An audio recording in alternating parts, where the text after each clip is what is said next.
Hi friends, ఇదిగోండి beetroot తోటి దోశలు వేస్తున్నాను ఇప్పుడు నేనైతే. అందులోకి కొంచెం మినపప్పు, దానికి తగ్గట్టుగా బియ్యం వేసుకొని నానబెట్టేసుకున్నానండి.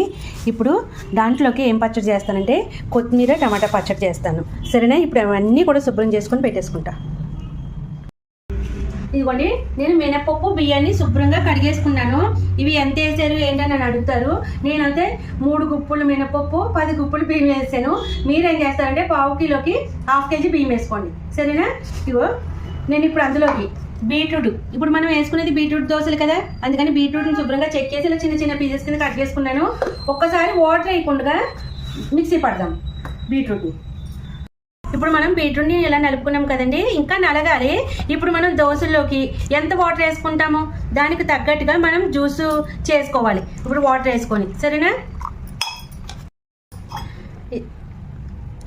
ఇదిగోండి మనం బీట్రూట్ని చక్కగా ఇలా మెత్తగా రుబ్బేసుకొని ఇప్పుడు ఇందులోకి వేసుకొని మంచిగా పిండేసుకుందాం.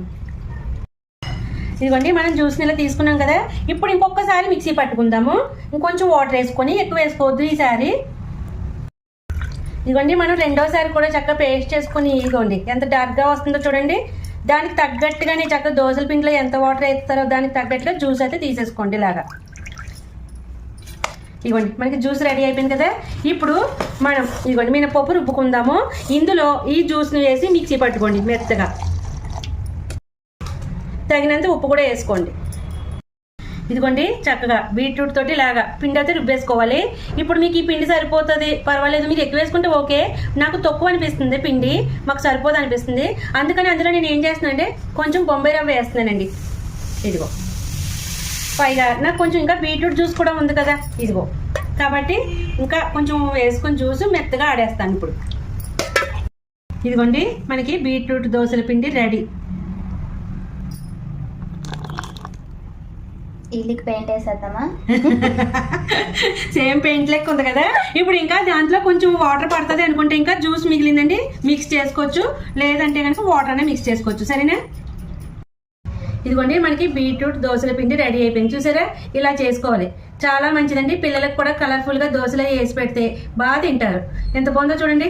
మనకి ఇంటికి పెయింట్ వేసేటట్టు ఉంది కదా. ఆల్రెడీ మీకు అంతకుముందు వీడియోలో కూడా నేను పెట్టాను, ఫుల్ వీడియో చేసి పెట్టాను. చాలా బాగుంటుంది, తప్పకుండా ట్రై చేయండి ఇలాగైతే. ఇప్పుడు దోశలు వేసేసుకుందాం మనం.